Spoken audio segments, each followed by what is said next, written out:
L'amore è un sentimento che nella storia dell'uomo occidentale ha cambiato spesso i suoi lineamenti, parallelamente a come cambiava la cultura. Ogni giorno nel mio studio incontro persone che fanno fatica a trovare un partner, altre che continuano a cambiarli e non sono mai felici, altre che tradiscono o sono state tradite, altre ancora che sono stanche di una coppia svilente o per nulla appagante. Mi sono fatto un'idea, anche grazie allo studio continuo di saggi che raccontano i cambiamenti che stiamo vivendo, di come oggi l'idea di amore sia arrivata ad avere un alone che la rende purtroppo molto sfumata rispetto a solo 50 anni fa. In questa puntata ti accompagnerò in un breve viaggio nel tempo per aiutarti, soprattutto se sei giovane, a cogliere cosa è cambiato in questi ultimi anni sul piano dell'amore e della coppia, per finire ribanendo quali sono le dimensioni virtuose che possono permetterci di vivere ancora questa dimensione nel modo più felice e sereno possibile.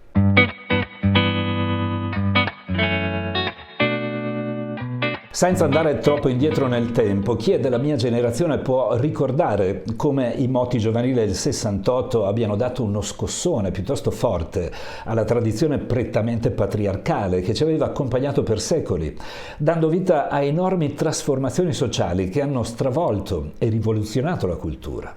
Il movimento femminista, le battaglie per il divorzio e per l'aborto degli anni successivi hanno letteralmente cambiato i ruoli di genere maschile e femminile, non solo nell'ambito strettamente familiare, ma anche nel tessuto della società e del lavoro.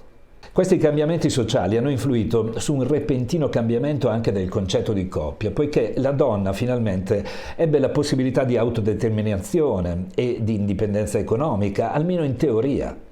Cosa difficile per lei fino a qualche anno prima. Per il maschio cambiarono le carte da gioco e diminuirono via via i privilegi che lo facevano essere il soggetto forte, il capofamiglia, ma ciò nonostante l'idea di coppia amorosa che insegue un progetto di vita insieme tenne duro, anche su basi completamente nuove. Grosso modo, fino agli ultimi anni 70 lo testimoniano le telenovelas, i fotoromanzi, le collane di romanzi rosa che invasero gli scaffali delle librerie, i film con John Travolta, così apprezzati in quel periodo. L'idea di un amore romantico possibile e accessibile a tutti restò comunque molto forte, insieme a quella di una coppia che sarebbe potuta rimanere insieme per sempre, fare figli e crescerli, continuando a restare unita, a mo' di Casa nella prateria o famiglia Bradford. Nonostante la possibilità di separazione e divorzi, la coppia continuava a resistere di fronte ai naturali problemi ordinari che una famiglia si trova davanti spesso. Ma dagli anni '80 in poi cambia di nuovo qualcosa. Iniziano a fare capolino intrighi e tradimenti all'interno della coppia e della famiglia. Si alternano le narrazioni di affetti e rivalse, che mettono a dura prova l'idea che possa esistere un amore per sempre.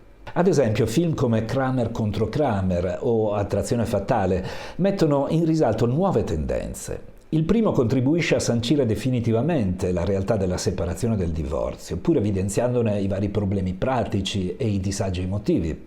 Il secondo quella del tradimento, del doppio gioco all'interno della coppia, della mancanza di rispetto per il partner, dell'egoismo. Si gettano qui in buona sostanza le basi su cui si muoverà negli anni a seguire la deriva del solipsismo, del miraggio di bastare a se stessi, per cui ogni cosa che non rientra nella sfera dei propri egoistici interessi viene evitata o ignorata del tutto. Infatti alla soglia del nuovo secolo, soprattutto a causa dell'avvento di internet e della crescita esponenziale delle possibilità di contatto con altre persone, anche a distanza, siamo entrati in una fase che perdura tuttora, per cui ci siamo disillusi sul fatto che un amore possa esistere per sempre. Il trionfo dell'io, con tutte le sue pieghe narcisistiche, si mette di traverso in un certo senso rispetto all'idea di condivisione di progetti, di sogni, di tempo che una coppia degna di questo nome continua a pretendere, rispettandosi prima di tutto.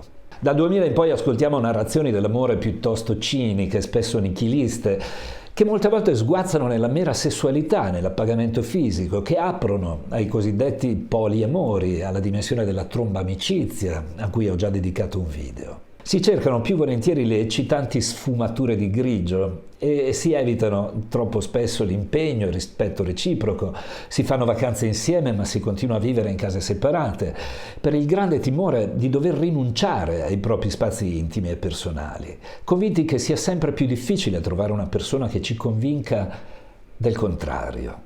Da un lato, poche coppie, che io continuo a stimare moltissimo, si impegnano ancora in progetti di vita condivisi a medio-lungo termine, rimanendo unite anche davanti agli scossoni e alle naturali incomprensioni. Dall'altro, sempre più persone, alla prima delusione o alla prima sensazione di noia ciclica, decidono di gettare la spugna oppure di tradire, nell'illusione che tra l'enorme offerta di nuovi potenziali partner che la rete offre si possa trovarne uno migliore, o male che vada, meglio soli, senza legami, magari col proprio gatto o col proprio cane, che quelli non deludono mai.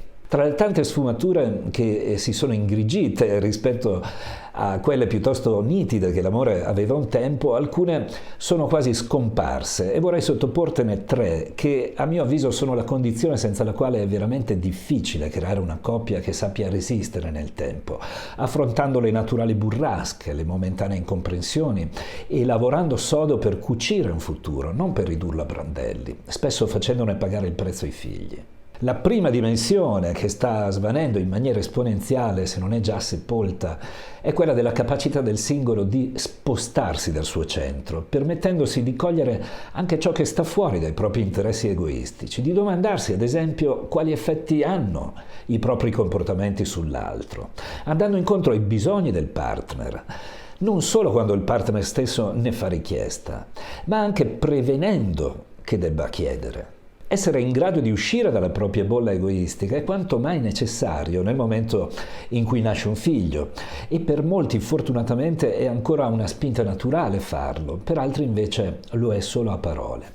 Purtroppo i messaggi dei media non aiutano per nulla, anzi sembra che stiano lavorando al contrario. Negli ultimi anni siamo stati tutti bombardati da pubblicità di banche costruite intorno a noi con tanto di cerchio disegnato sulla sabbia a sancire l'inviolabile zona di comfort e da compagnie telefoniche che giravano intorno a noi. La seconda dimensione, sempre più latente, almeno per quello che sto constatando avendo a che fare con il coaching, è quella che riguarda la responsabilità. Questa parola etimologicamente significa abilità di offrire risposte e nella dimensione della coppia, come ho detto poco fa, a mio avviso prevede anche la capacità di prevenire le domande, entrando in un costante rapporto empatico con l'altro, un rapporto che ovviamente richiede impegno. Ciò significa essere in grado di percepire i bisogni intimi dell'altro senza che si trovi costretto a esprimerli. Significa mettersi nelle sue scarpe, essere suoi alleati, offrirgli una base sicura, fatta di comprensione, presenza e supporto nei momenti bui. Significa criticarlo quando è necessario, però aiutarlo a crescere, ma sempre trovando le parole giuste, e significa saper accettare lo stesso da lui. Mi piace l'idea di una coppia talmente evoluta nella quale ognuno dei due partner non si preoccupa tanto di tirare l'acqua al suo mulino, ma di generare un flusso d'acqua costante verso il mulino dell'altro, in una coazione reciproca che permette di mettere una A maiuscola all'inizio della parola amore.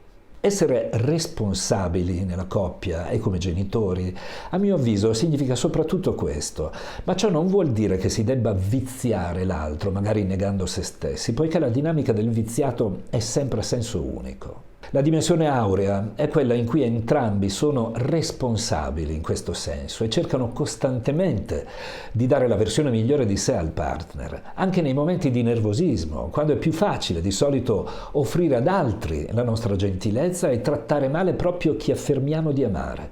Dulcis in fundo, la dimensione del senso di appartenenza, ben differente da quello del possesso, che un'altra volta è spesso a senso unico e mira alla nostra personale sicurezza.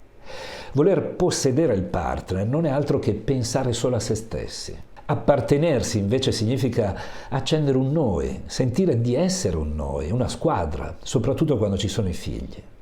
Si tratta di un desiderio reciproco di cooperazione, di una calibrata e spontanea divisione dei compiti per poi potersi riposare e rilassare insieme. Su questo tema continuo a vedere uomini che convivono con donne e che si sentono degli eroi quando lavano i piatti o si stirano una camicia. E continuo a vedere donne che vogliono fare tutto, nonostante lavorino anche fuori casa, per poi lamentarsi di essere stanche. Confesso che per riuscire a lavare i piatti dopo che mia moglie ha cucinato devo approfittare del fatto che va in un'altra stanza per qualche minuto o di una telefonata che riceve. Ogni volta è una discussione perché vorrebbe che rimanessi seduto mentre i piatti li lava lei. So che i commenti ironici sotto questo video si sprecheranno e che parecchi maschi potrebbero invidiarmi o darmi del cretino, ma la collaborazione nella coppia è fondamentale per poter vivere spazi sereni nei quali nessuno dei due sia esausto.